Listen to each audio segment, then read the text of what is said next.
So the break strength, 18, 27, 36, that is the strength of the Dacron. That's how many strands of Dacron there are, and that is what the break strength of the Dacron is. Now, 18-pound and 27-pound LeadCore have the same amount of lead. So they're going to sink exactly the same. Now remember, I don't know if you can see it or not, you can see it in the upper right-hand corner here of the display, and actually on the background. LeadCore comes in what we call colors.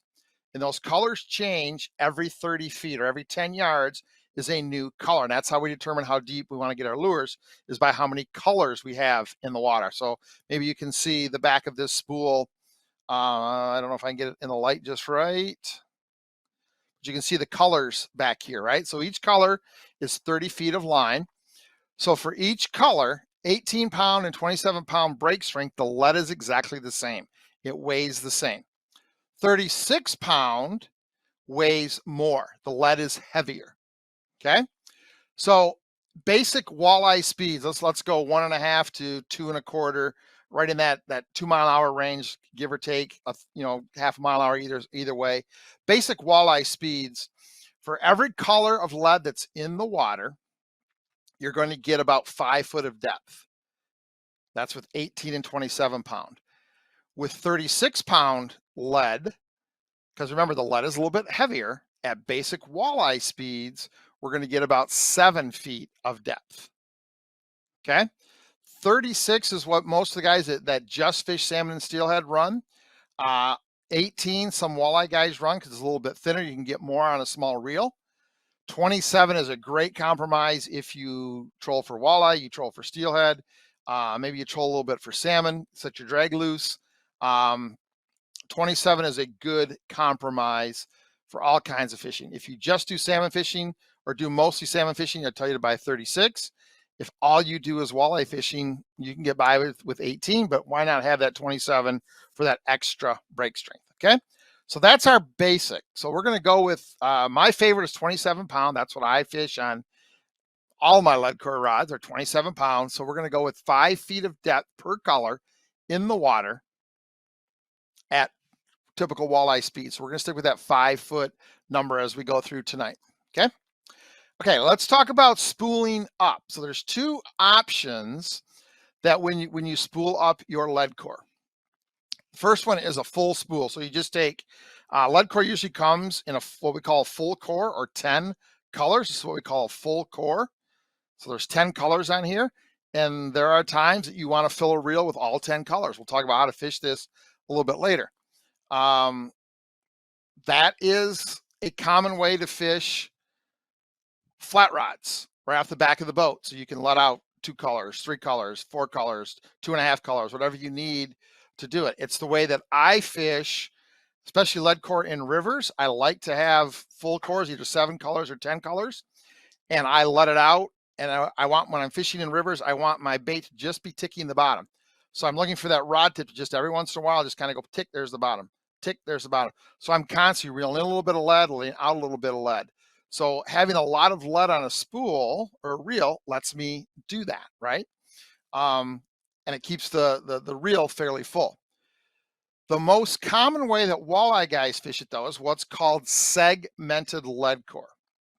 So let me explain to you what this is. So basically what segmented LeadCore is I'm going to set up a rod to only fish one specific color of LeadCore. So this reel here, I'm going to take this rod apart for right now so I don't smash it in the wall. So you can see the sticker on the reel that says 1. This reel has 1 color of LeadCore on it, okay? So what we do is we put a whole bunch of backing on our reel. We put on 1 color of LeadCore, and then we put on our leader. We'll talk about leaders in just a second. But this is only going to be fished as 1 color, okay? Now, segmented is popular with the walleye guys because what you don't want to do is put an offshore planer board onto LeadCore. If you snap a board, a release onto LeadCore over and over and over again, the Dacron is going to break. And now you've got a situation where you could lose a fish.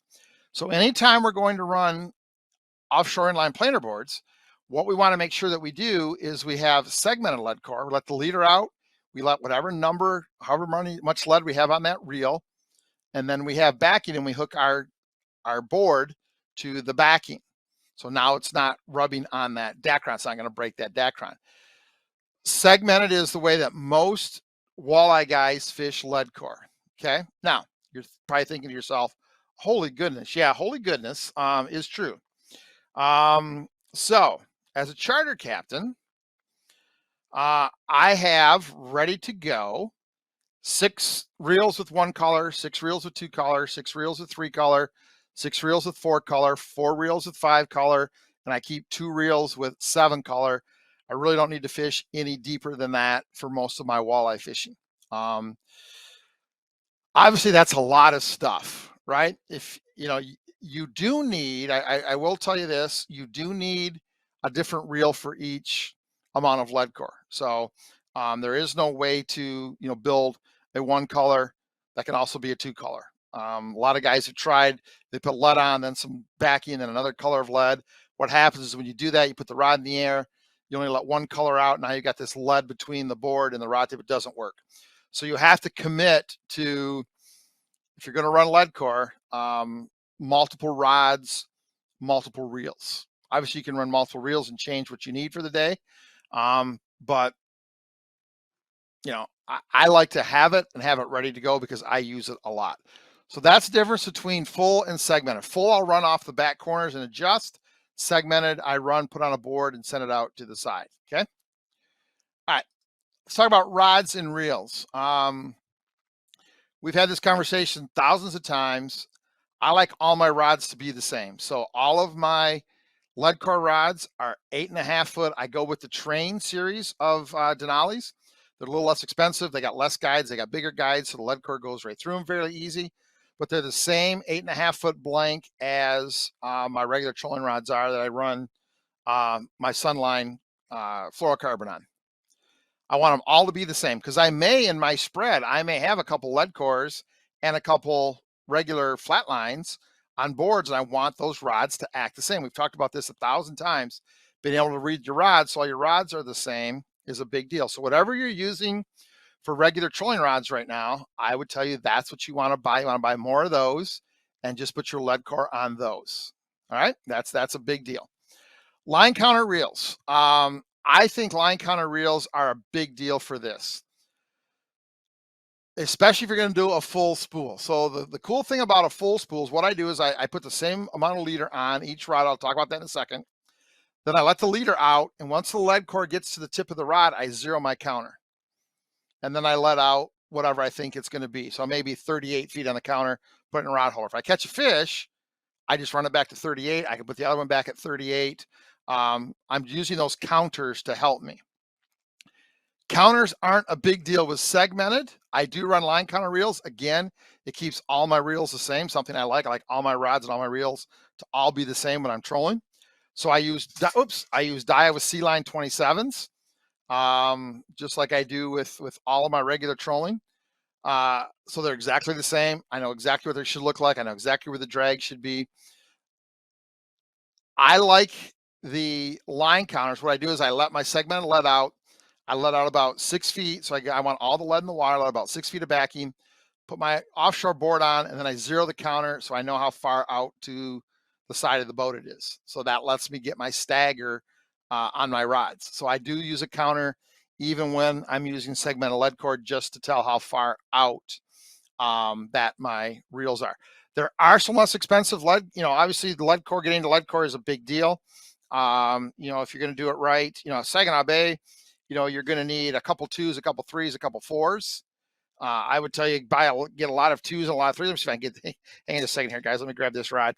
2s and 3s are probably the most productive on Saginaw Bay. There are times we run 4s. There are times we run 1s.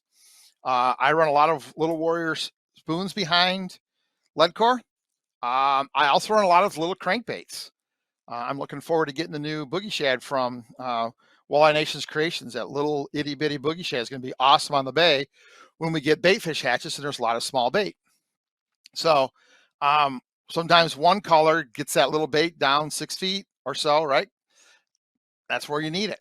Especially when there's bug hatches, you need stuff high in the water column. Sometimes LeadCore is the easiest way to get a lot of rods to the right depth. Okay.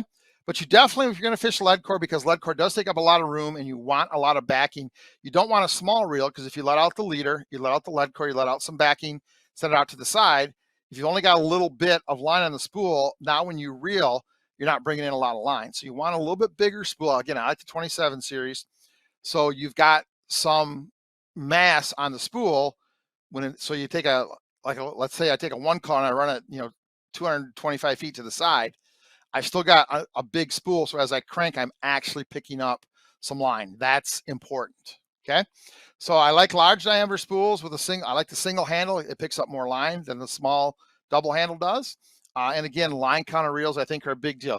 I have found one reel. This is something that we found that works. This is the Shakespeare ATS, and they make it in a couple different sizes. This is the small size. They make it in 2 sizes. I think this is a 20, or I think this is a 30, and they make a 40. These are very economical, guys. If you're getting into LeadCore and you need a lot of reels, this would be a good thing to look for. Look for the Shakespeare ATS, Adam, Tom, Sam. They're very affordable. Good reels. We've had good luck with them. I've used them. They're what come on most of the LeadCore combos you buy that are spooled up at big retailers. They're inexpensive. I've seen those reels for sale for $29.99. Good drags, good counters. It's a great way to kind of get started with that. Okay. But the biggest thing is keep your rods the same, so they all look the same in your rods, and have a big enough reel with a line counter. Okay, let's talk about leaders. This is something that comes up a lot. I use 20-pound fluorocarbon. I remember last week we talked about fluorocarbon line. I use the super fluoro, the real thick, real stiff, real abrasion resistant leader material. That's what I use. I run 25 or 30 feet. Usually 25 feet is what I run. So I attach that to my LeadCore and I measure off 25 feet. Usually I go 6, 12, 18, 24. So that's kind of it's 4 pulls. Sometimes I'll go to 30 and do 5 pulls, but I always do them all the same. Then what I do is I do the secret of the bead. So I've got my 25 or 30 foot leader. I put on a rubber bead right here. Boop. I tie on a high quality ball bearing swivel. And then at the end of that, I tie on just a regular round bend crankbait snap to attach my lure to. Now, I don't need the extra crankbait snap like we do with our regular trolling rods, because we're never going to break this leader off and put a diver in it, right? So it's just a rubber bead, a high quality ball bearing swivel, and then a crankbait snap at the end. That's 1 pull. That's about 6 feet. So that's 1 arm length for me. So those leaders end up being about 30 feet. So 5 pulls and then 1 pull on the leader. That's about the length I use. And I tie it on and away I go. I try to get everything as close to the same as possible. I'm sure they're, a foot or 2 off sometimes, maybe a couple inches, but I try to get everything as close as possible. Again, that bead stops people from reeling up all the way to the rod tip. The swivel is going to help lures that do tangle or get twisted. It is going to allow that to happen. And then the crankbait snap obviously lets your lure work properly. So there you go. All right, the only exception I make to this is if I'm fishing close to the bottom. I'm pulling LeadCore in rivers, okay? I do this a lot. I pull LeadCore a lot in rivers. It's something I learned in fishing the PWT when we went out west. It's something that's very, very popular. Small crankbaits on LeadCore is something very, very, very popular out in the western reservoirs. What they do out there is they run an extremely short, I'm talking 6 feet leader off their LeadCore, and they run braided line, usually black braided line. Now there's no stretch. Remember, the Dacron isn't going to stretch. The braid isn't going to stretch. So now your crankbait, let me find so let's say it's usually smaller crankbait. So we don't have a small one here, but let's say we're running these reapers and we're banging the bottom, let's say in 18 feet of water, right? And we're just ticking the bottom. When you've got Dacron, which is what LeadCore is, no stretch, then you've got a 6 or 8 foot braided leader, no stretch. You can physically see on the tip of your rod a little piece of smuts on here. I mean, a little piece of leaf that just barely gets on 1 point, your rod tip will stop because there's no stretch in the system. So that's the only time I don't use fluorocarbon leader is when I'm fishing close to the bottom in rivers specifically. That's where I use a braided leader, short braided leader, 6, 8, maybe 10 feet. It's the only time I change from that. Okay. All right. So that's kind of a basic rundown of LeadCore. So let's do this. Let's open it up to questions. So who's got some questions? I know a lot of you guys have asked me a lot about LeadCore. I wanted to do this as a Coffee Hour Plus because I think it's the right place to do it. Who has any questions that we can answer for you to get you dialed into LeadCore? Because I would tell you, everybody listening, if you don't have LeadCore setups in your boat, you need to add them. It's the first thing you need to add. Don't worry about jet divers or adding any of the other stuff that you don't have. Buy a couple of setups of LeadCore first. Ask around where you're fishing. What are the most popular amounts or lengths of LeadCore? And get one or two of each of those. Okay. Jim says, is there a special knot you use on LeadCore? I'm going to describe the knot I tie. And I think tomorrow I should have enough time. I'm going to put a GoPro down and actually tie the knot and show you, and we'll post it. So what I do is very simple, Jim. I just take the LeadCore and I pop out about 3-4 inches of lead. Okay, so I pop that lead out. Now I've got this Dacron with no lead in it. Then what I do is I simply tie an overhand knot in the Dacron.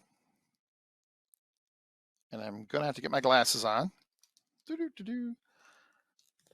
I just tie an overhand knot in the Dacron. Sure I do. Come on, Lance. Holy moly. I used to laugh at my dad when he couldn't tie knots. It's not getting funny now. I can't see. I can't tie knots anymore. Okay. Overhand knot in the LeadCore. There we go. All right. And then what I do, so I've got a loop here. Then what I do is I slide my backing through that loop and I tie a uni knot on there. Okay. So boom, I slide it through, I tie a uni knot on the back side, I pull this loop tight, I pull that uni knot tight up against that little bump, and I'm done. I don't go inside. I don't try to do the whatever they call it, willow snot, where you go inside. I just can't do that. I don't have the patience for that. So that's what I do. Just an overhand knot, run the leader through the overhand knot, the loop that the overhand knot creates, tie a uni knot.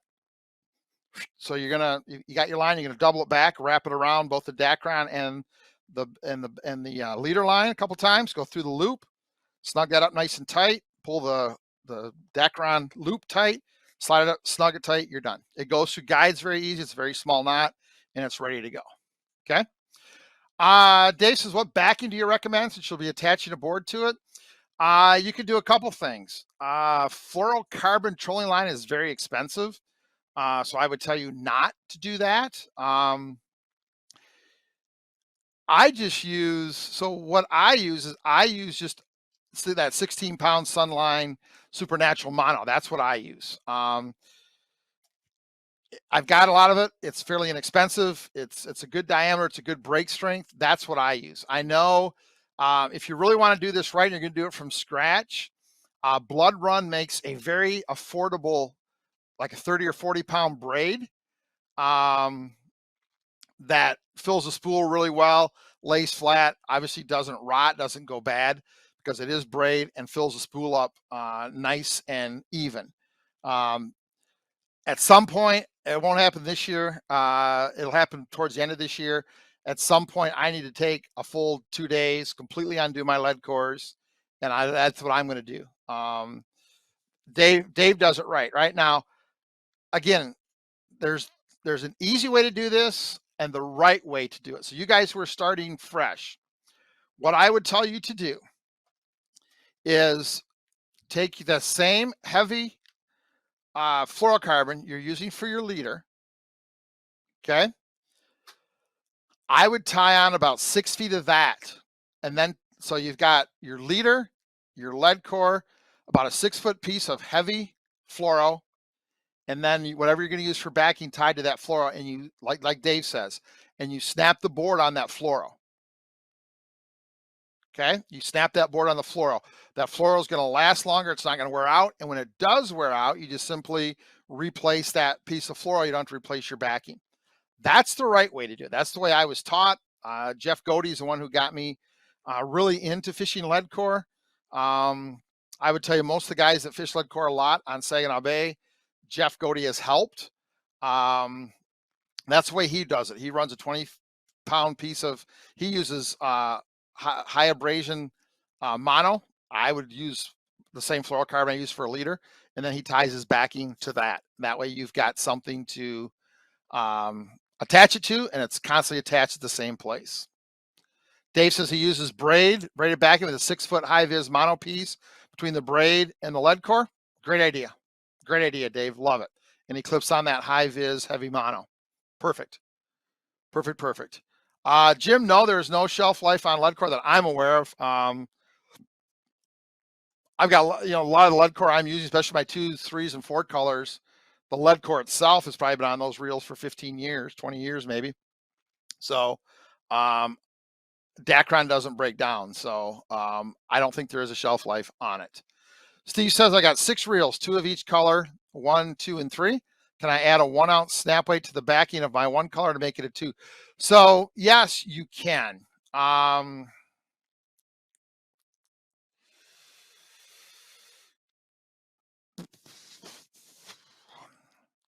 Yes, you can.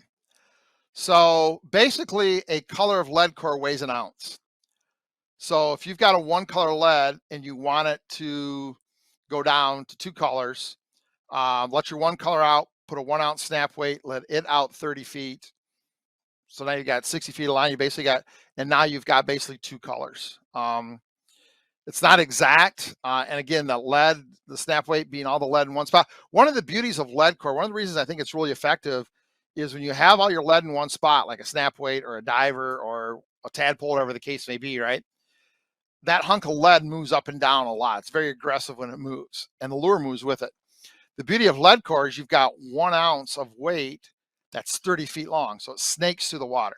It doesn't go up and down like the solid weight does. So can you do it that way? Sure. It'll definitely get you a little bit deeper, but it's not exact, and it kind of kills what we're trying to do with the LeadCore. But yeah, it's a great way in a pinch to do it, without question. Ron says, have you ever broken the lead inside when letting out part of your LeadCore instead of the full length because of the fold over at the rod tip? I have never had that happen. I'm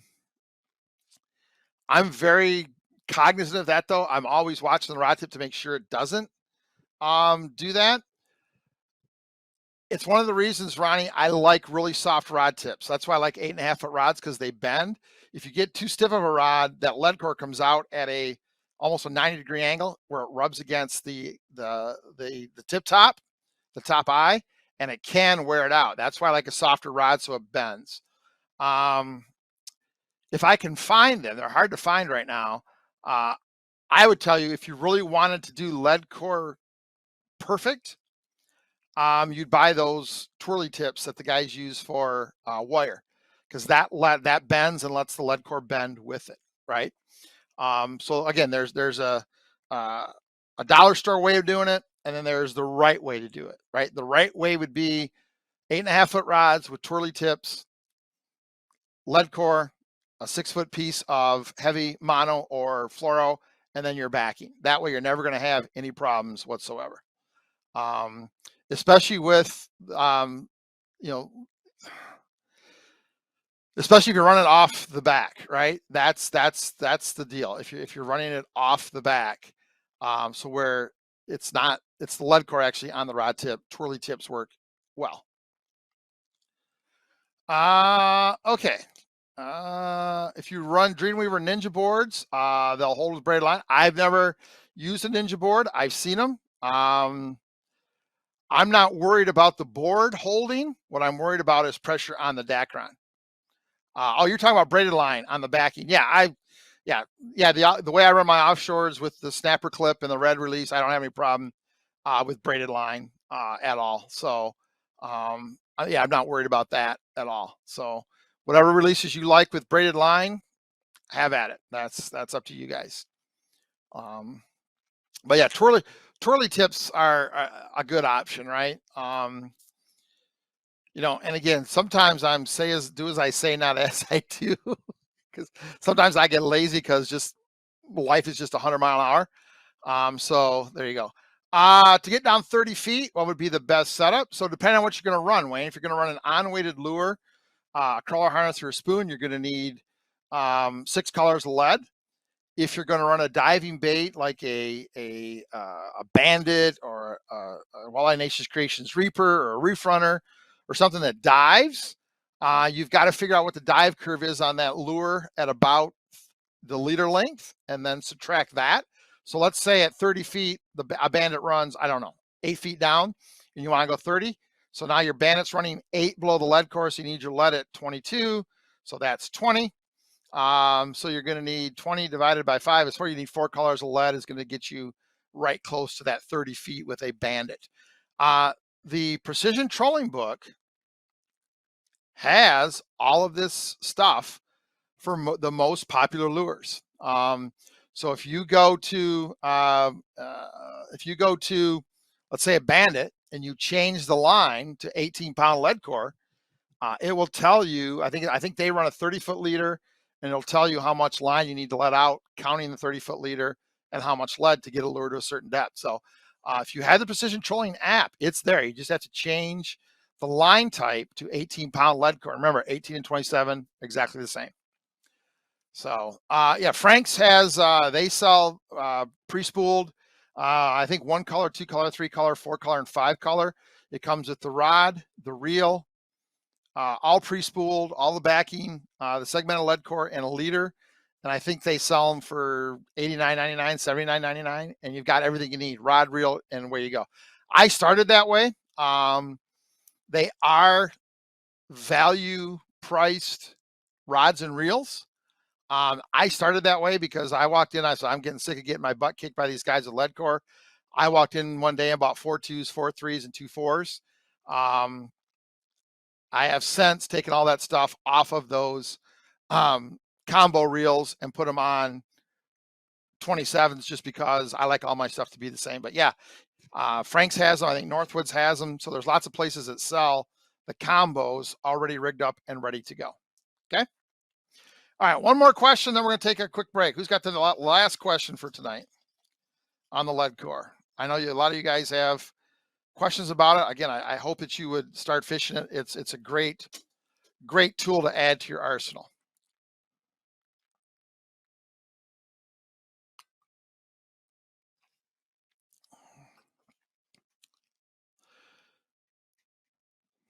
Okay, no more questions. Let's take a quick break and we'll be back to talk a little bit about boating safety. I want to talk about some things that you guys have added to your boat since you've been watching us to make your boat safer. Let's take a quick break and we'll be right back. Hey anglers, would you like to become a better troller? If so, check out a Teaching Fishing Trolling Boot Camp this summer. 4 hours of high intensity, hands-on, on-the-water training with one of the Teaching Fishing staff will cover all the basics and pro tips you need to become a better troller. Class size and dates are limited, so use the link on the screen to get all the details and sign-up information. Learning to become a better troller is easy with the Teaching Fishing Trolling Boot Camp. Are you ready for the spring Detroit River Walleye Run? Do you understand the 3 major migration routes into the Detroit River from Lake Erie, the timing of each route, where the fish that use each route end up to spawn, or how changes in our winters have affected the amount of fish that use each route? Check out the Teachin' Fishin' Detroit River Workshop, now available for streaming at teachinfishin.com. Just the facts. It's a fact that one of the most important things we teach here at Teaching Fishing is boating safety. Having an inflatable PFD on anytime you're on the water can help save your life when an accident happens. You know, I've been on the boat when something goes bad, and it goes bad very, very quickly, and there's very little time to react. So, a high quality inflatable PFD are easy to wear, They're comfortable, they're not bulky, they allow for full fishing movement, and they could save you in case of an emergency. Make sure you've got an auto-inflatable, inflatable PFD on your body as soon as that boat leaves the dock, and don't take it off till you're tied back up. We want you to come back from every fishing trip and join us back here at Teaching Fishing. Just the facts.